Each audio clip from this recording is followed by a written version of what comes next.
what ticks me off?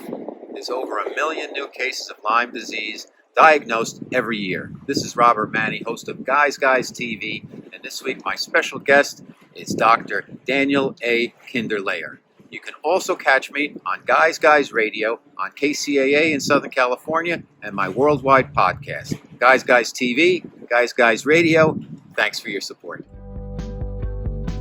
Hey, Guys Radio, we're in the interview portion of our show, and I'm pleased to have a real specialist in an area that I think many people can relate to and many people have had issues with, and that is Lyme disease. My special guest is Daniel Kinderlehrer. He's an MD, author of Recovery of Lyme Disease. His new book, it's the Integrative Medicine Guide to Diagnosing and Treating Tick-borne Illness.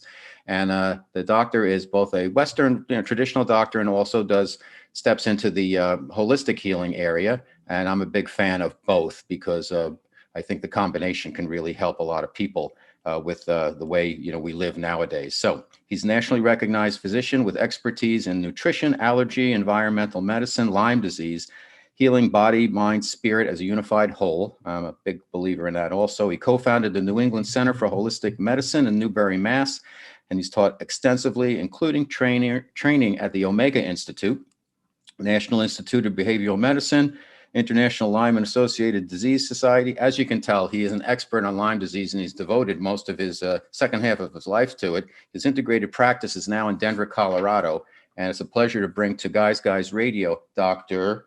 Daniel Kinderlehrer, MD. Welcome to the show, Doctor. Thank you. So glad to be here.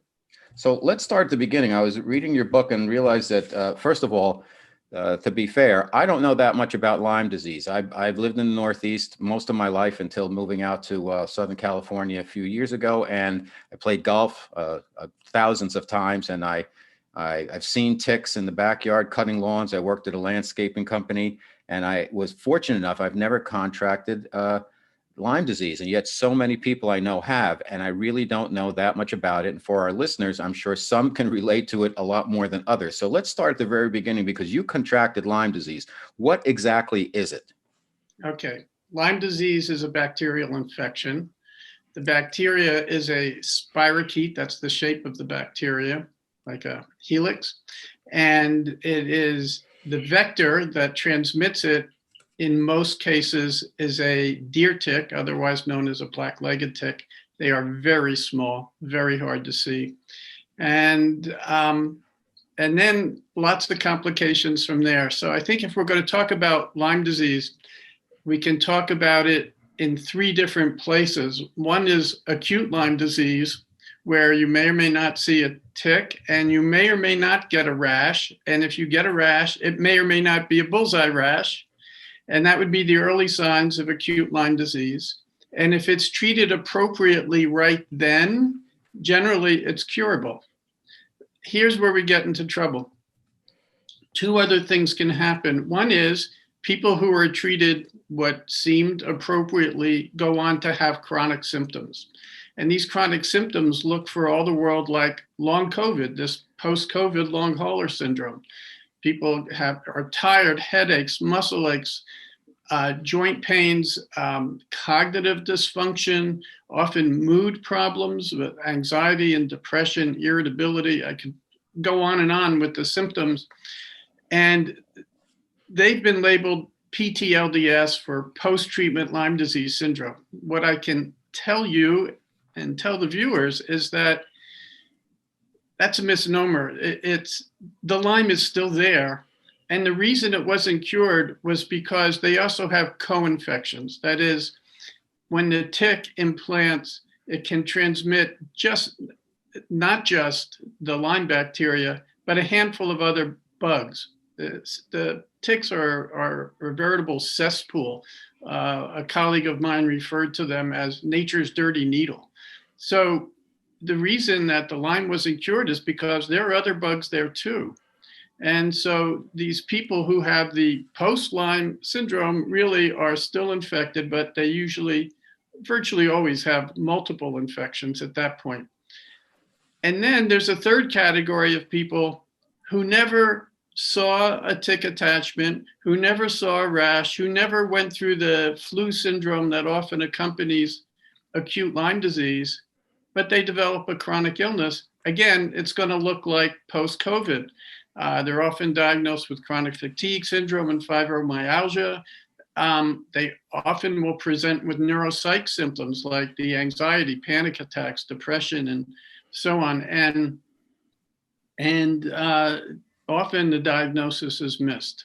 Okay. I mean, most often the diagnosis is missed. So it's a real exploration, and thank you for your service on this, because there's so much going on there, and there's so much discovery that has to take place in every case, I assume. Let's start at the early one. You said sometimes you can get bit and you get treated early. So it's kind of a two-part question. One, every time a tick bites you, do you get Lyme disease? And number two, what's the process like for being treated early and properly? And what is the percentage of that?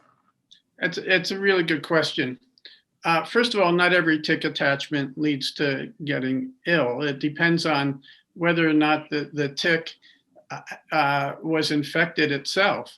And there are certain areas of the country where that's more likely to be the case.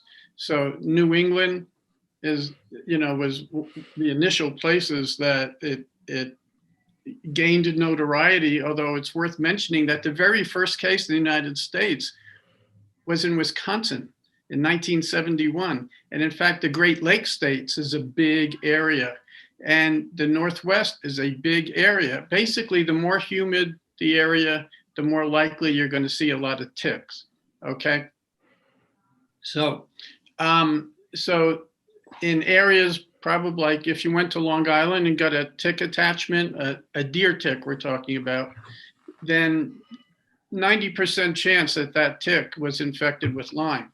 But there are other areas where it's going to be less likely. Even as I say that, Lyme disease has been reported in all 50 states. I live in Colorado. Half my patients are from Colorado. The rest are from all over the country and the world. And I see quite a few patients who got it here in Colorado. And that's despite the fact that the public health department denies you can get it here in Colorado. So you're not 100% safe anywhere, but there's some places that are a lot more risky than others. And then your question is, well, what's appropriate treatment? And, these are simple questions. And, I guess what I mean is sorry, let me interrupt. If somebody gets bit, because I want to make your job easier here to communicate to the folks. If somebody gets bit and they get treated properly, what is that proper treatment and what does that entail? Gotcha. Okay. If someone gets bit by a deer tick and they live in a high endemic area for Lyme disease, such as New England and the Great Lakes states and the Northwest, I would suggest they get treated. And not the so-called morning after pill, which has been recommended, two doses of doxycycline, but rather a whole month of antibiotics. That's what I would suggest. Now, they don't even necessarily have Lyme disease. They've just had a tick attachment. Let's say someone may or may not have seen a tick attachment, but then goes on to have a rash, and more specifically a bullseye rash, and then even within a week they develop flu-like symptoms. Okay, so they have Lyme. I would treat those patients for 6 weeks. But I would also test them for these co-infections. Okay? So you do blood tests for that? We do blood tests for that. And then, I told you, nothing simple, right? The tests for some of them really aren't that good. So we really have to stay in touch with the patient, really monitor symptoms. And if not everything's okay, then we got to keep on going, doing our detective work to see what else is going on. Because if it was only Lyme, they'd be better. Okay. So if somebody gets a tick attachment, you're saying they should go for treatment. So that's question number one is what should they do? I guess they go see their physician. Is there a specific type of physician? And then two, how long does it take normally to get some type of rash, whether it's the bullseye or it's another one that's kind of an oblong shape? Okay, so the rash most commonly might be a slightly oblong salmon colored shape. That's just the most common, but the classic rash is a bullseye, meaning that it's got a pale center with a ring. It can even have multiple rings. We see that occasionally. People should go to their family doctor or their internist if they come down with Lyme disease. And, sadly, I can tell you that many of them are undertreated. Sometimes they only put on a week to 10 days of an antibiotic. Usually it's doxycycline, 100 milligrams a day. And quite frankly, or 100 milligrams twice a day, quite frankly, that's an underdose. We usually treat people, depending on their size, with twice that. And like I said, it's not going to cover all the co-infections. We still have to follow up and make sure that none of those are brewing. That's where we do tests, but also follow up clinically. Okay. My special guest on Guys Radio, Dr. Daniel Kinderlehrer, MD. We're just scratching the surface, no pun intended, on Lyme disease. Wow, so much. This is absolutely fascinating. Now, you contracted Lyme disease. What was your experience like, and are you cured? This will be a good example. So this was in August 1996. I lived in Massachusetts, which is an endemic area. And in the middle of the summer, I came down with a high fever, shaking chills, 104 degrees, drenching sweats, muscle aches all over. And it lasted for a few days, and then I was okay. And I thought, well, I guess I got some sort of virus. I did not see a tick. I did not see a rash. And then it recurred in a week, again, 2 days, and I was better. And I thought, But then it occurred for the third time, and I said, okay, I can't ignore this anymore. I went to a friend and colleague. He did some tests, and it's like, oh, you're positive for Lyme disease. And I'm like, great, okay, a simple bacterial infection. But instead of getting better on antibiotics, I got worse. And in addition to the just feeling lousy, I developed severe anxiety, and I couldn't sleep. But this anxiety was overwhelming. It's like a 9 out of 10 impending doom all the time, irrespective of what was happening out there in reality. It was terrible. And I was on these antibiotics. I did another blood test for Lyme. It was even more positive. I was still feeling awful. So I called a person who was considered a world expert at that time. He was at my alma mater, Tufts New England Medical Center. And I presented my case to him. He was very polite and courteous. And his response was, well, you don't have Lyme disease. And I said, I don't. What about the tests? I mean, the tests were a slam dunk. He said, false positive. And I said, well, why don't I have Lyme disease? And he said, because if you did, you'd be better by now. And I said, what do I have? And he said, something else. That was it. So basically, that was my introduction to the Lyme wars.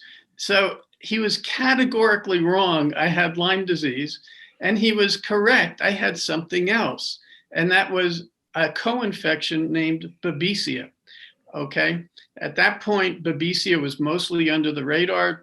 Doctors weren't tuned into it as a common co-infection. I'd like to think that most doctors are more tuned into it at this point, but it can basically make people much sicker than Lyme does. And now we know about a lot more co-infections since then. But this whole Lyme wars business has continued to be a huge issue. I think Lyme disease may be the most controversial issue in Western medicine today. Now, just for practical purposes, if somebody's out there, let's say you're playing golf and you see a tick and it attaches, it's on your calf or something like that. What's the proper way to remove that tick before it kind of digs in there? Okay, well, if it's not attached, then you can just brush it off. Okay. Great, that's what you hope for. But this is a good question, I'll tell you what. Because you'll read that if ticks need to be attached for at least somewhere between 24 and 48 hours before they're going to transmit infection. It's not true. They can transmit infection in the very act of attachment through their salivary juices. And we know that they do that for certain infections like rickettsia and Powassan virus. I mean, it's been well documented. With Lyme, it's been well documented that it can be transmitted in less than 24 hours. But the sooner you remove the tick, the better. The best way to remove it is don't piss it off. Okay.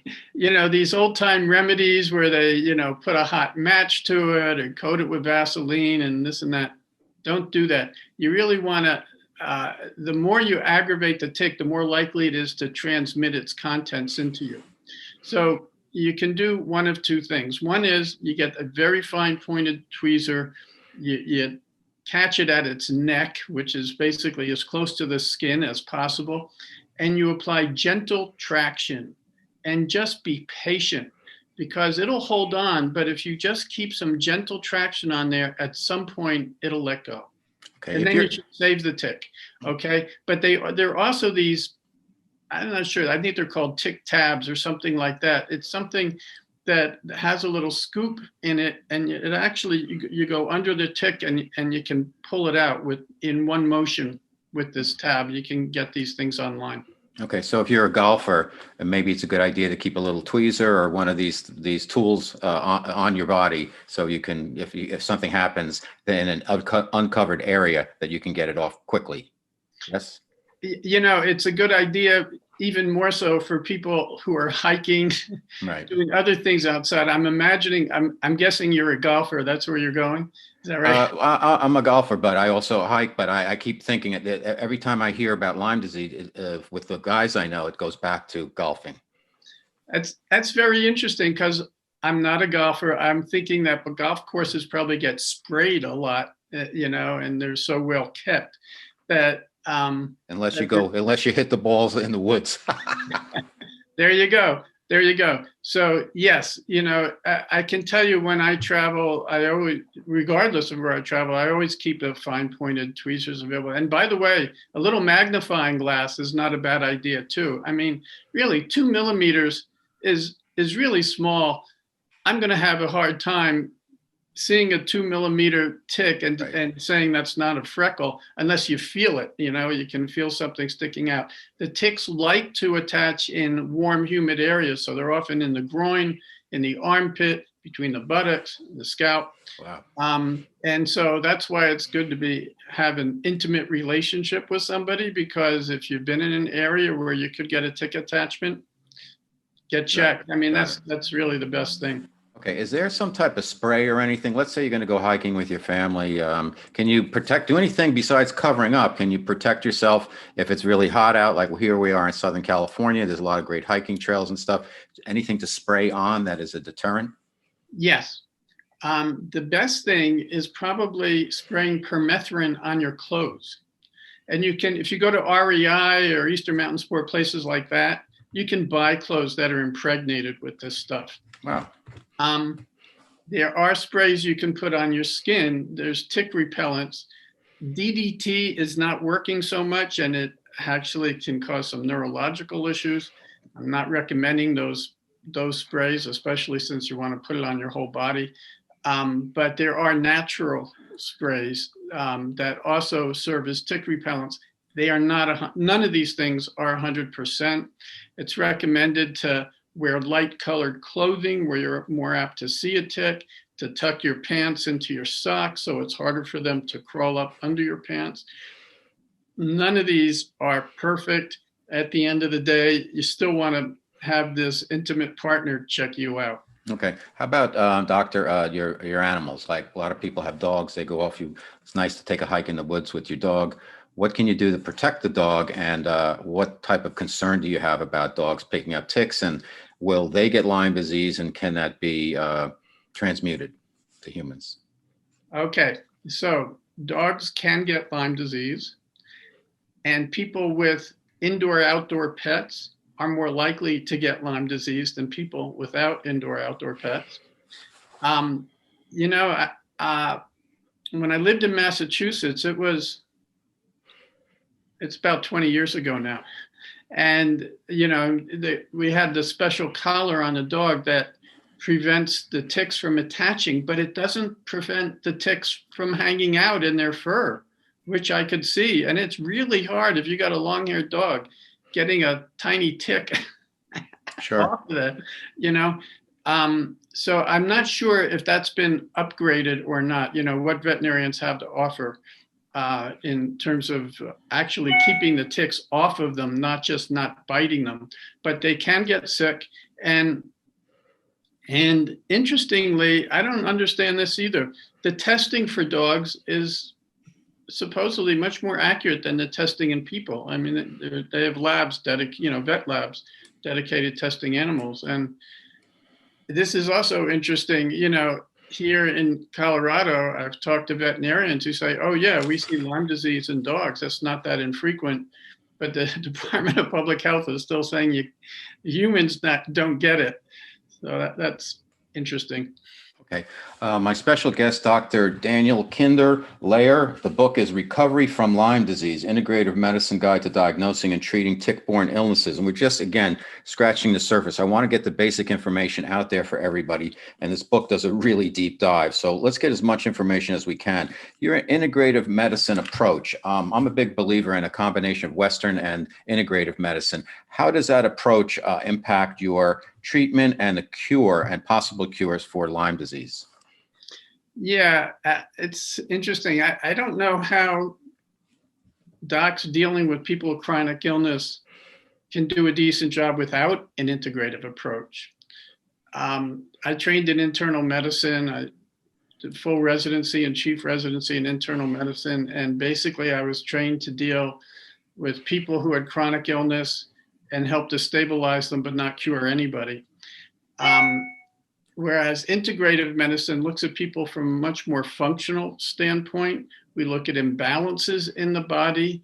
So whereas, for example, standard internists, if they're looking at the adrenal glands, it would either be, oh, they're working, or they're kaput, meaning they have Addison's disease, but nothing in between. And integrative doctors look much more on a functional level. And so we use a lot of natural remedies in terms of vitamins, other supplements. In terms of the antibiotics, what I have found to be most effective is a combination of pharmaceutical antibiotics, prescription antibiotics, and botanical herbal antibiotics. Everybody's different. I make a point in the book that people ask me with some degree of frequency, how do you treat Lyme? And I say, I don't treat Lyme, I treat people. They're all different. If you go to a doctor who has a cookbook, forget it, because just people respond to different things. But ideally, I try to get them on a combination of natural antibiotics and pharmaceutical antibiotics. And it depends. I'll just mention one thing. It's not uncommon. I see people who tolerate pharmaceuticals much better than the natural antibiotics.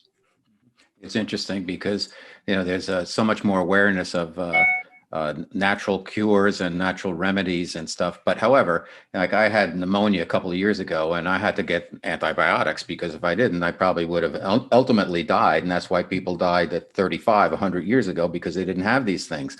However, there's very little in our country discussing about, even with COVID, nobody talks about here's how you strengthen your immune system. Here's what your diet should be like. Here's some of the natural supplements you might want to consider. And I think the combination of that, both, you have to use the pharmaceuticals at certain times and also taking care of yourself as a preventative. And also when you contract something as a supplemental way of dealing with some type of disease or an issue, seems like just common sense to me. Have you received any pushback based on your approach that combines integrative plus the traditional Western pharmaceutical driven medicine? I have not, but I've received pushback just the fact that I'm treating Lyme disease. How so? Well, I mentioned in the beginning the Lyme wars and how controversial this diagnosis is. So there, to break it down, there's basically two schools of thought. The Infectious Disease Society of America believes that Lyme disease is easily diagnosed, easily treated, 10 days to 3 weeks of antibiotics, you're cured. And if you're still sick, it's something else. Okay, then there's people like myself who say, well, not so easily diagnosed, often complicated with co-infections and other downstream effects of chronic infection and inflammation, and can take long-term treatment. So those are the two schools of thought. And I can tell you that I still have patients who say have to go to an ER, an urgent care center, and if they say, well, I'm being treated for chronic Lyme, the doctors start yelling at them. There's no such thing as chronic Lyme. It's a bit nuts making. It really is the ignorance that has occurred. And it's mainly because there are a few people in the Infectious Disease Society of America who are considered the so-called experts, who frankly have had conflicts of interest and ego issues and don't want to admit they were wrong. Okay. But even as I say that, there's increasing acceptance that these people who are still sick after being treated for Lyme disease, that they are still infected. There's increasing acknowledgement of that. So, doctor, then what is your process? Somebody comes to see you. How do you kind of break down their experience? What do you ask them? How do you arrive at your prognosis? How do you kind of go? What's your process? Okay. In the layman's terms. Yeah. Well, first of all, for a person to get into my practice, they already have to have a good story and presumably a blood test that says they have Lyme disease. So okay. That's just to get in the door. So when I'm seeing them, I already am rest assured there's a tick-borne infection here. But my process is to do basically a 3-hour intake. And we start with, where did you grow up? What was it like? How was your home life? Tell me about any problems you had as a kid. And then we just chronologically take it up to where they are to date. And there are a lot of clues along the way that asking a lot of questions. It's really medical detective work, because we're not just dealing with Lyme. We're dealing with other tick-borne infections. We may be dealing with reactivation of an old Epstein-Barr virus, which causes mononucleosis.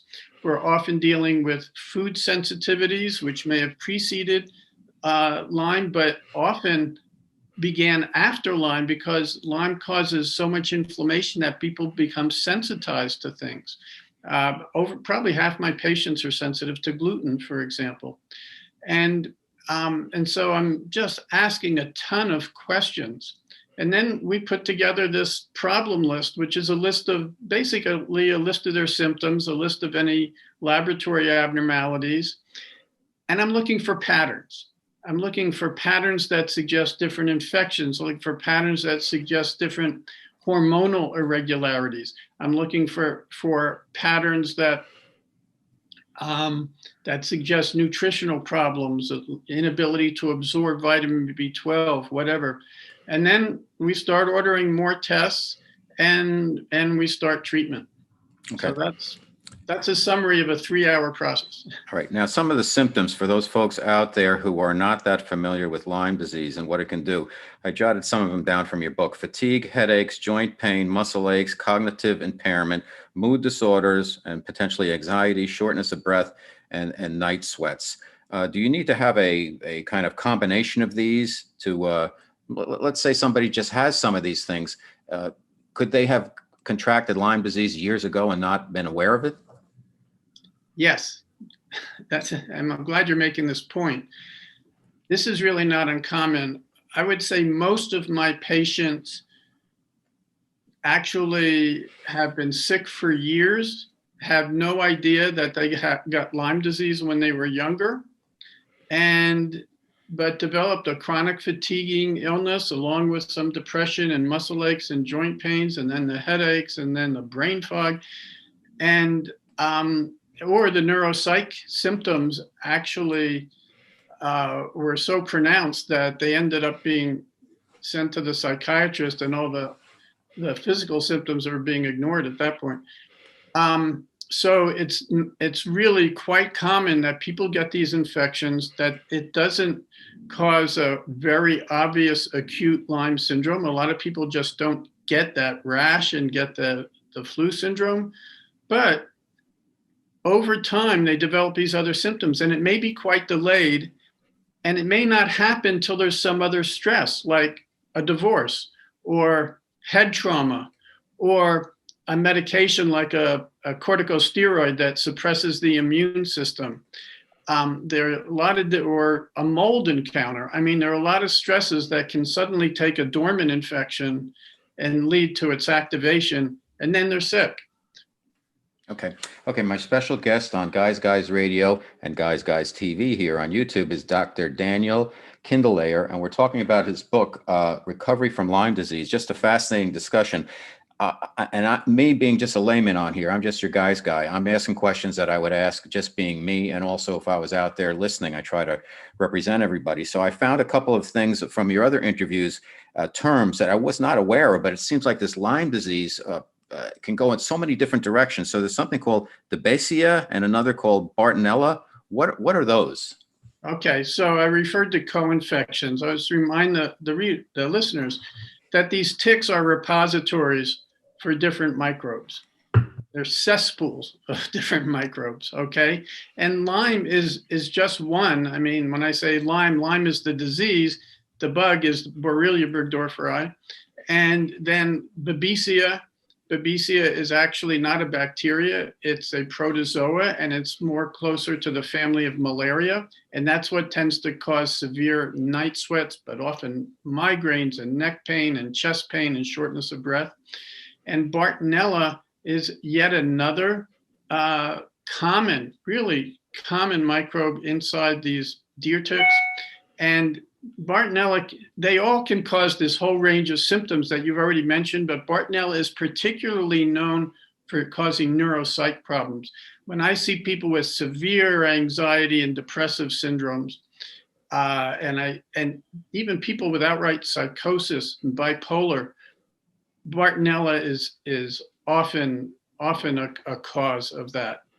It's really crazy. I can go into studies. There was a recent study suggesting Bartonella may be a cause of schizophrenia and schizoaffective disorder. It's, sadly, I think that these bugs are a lot more common than we realize. I think they cause a ton of neuropsychiatric problems and that they go undiagnosed. I want to share with you that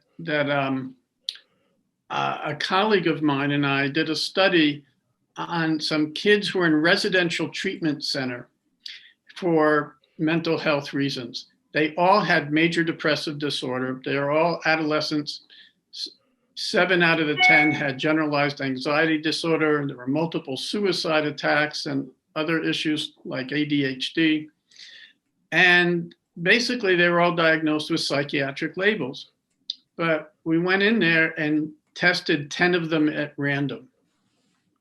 Depending on how you interpret the tests, somewhere between 5 and 9 of them had evidence of tick-borne infections. Amazing.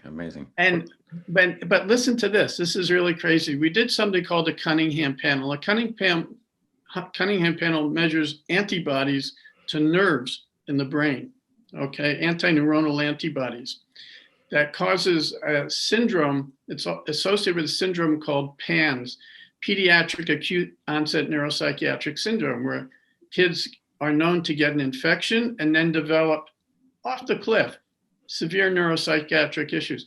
9 out of 10 of these kids had antineuronal antibodies suggesting they had actually an autoimmune encephalopathy. And, here they were being treated for depression and anxiety, which is appropriate, but underlying that was a serious organic disorder, totally undiagnosed.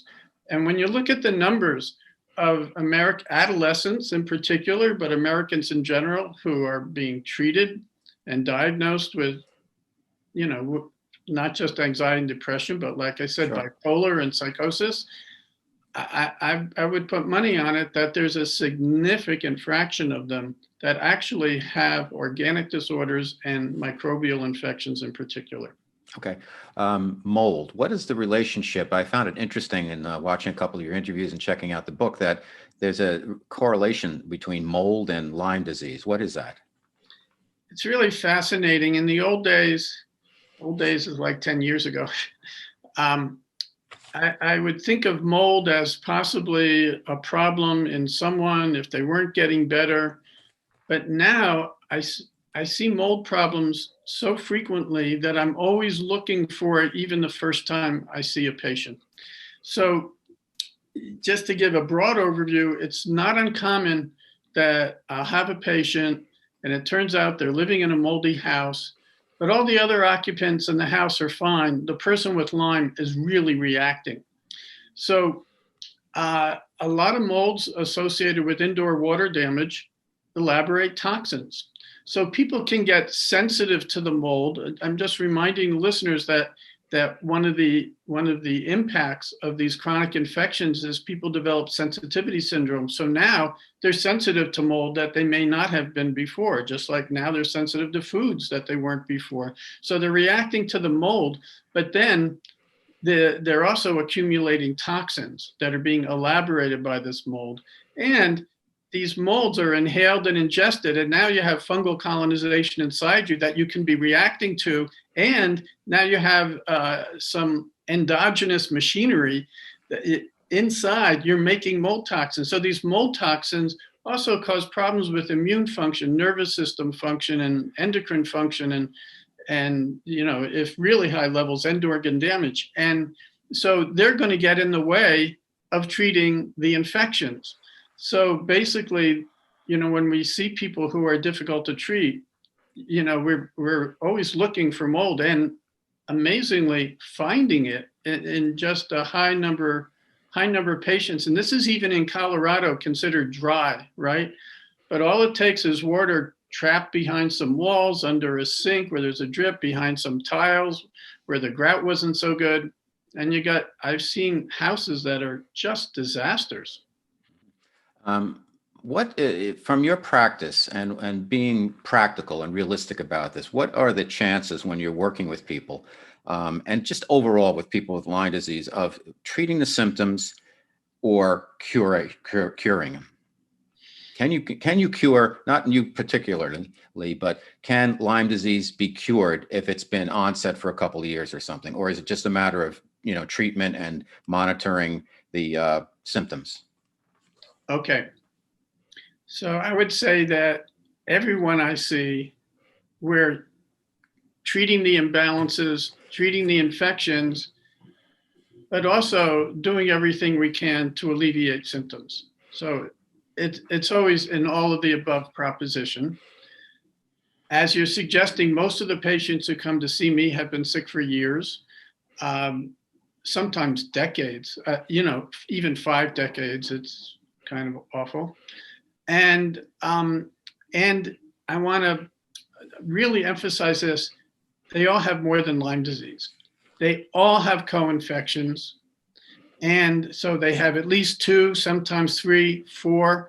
I had a patient yesterday, he's got 5 infections.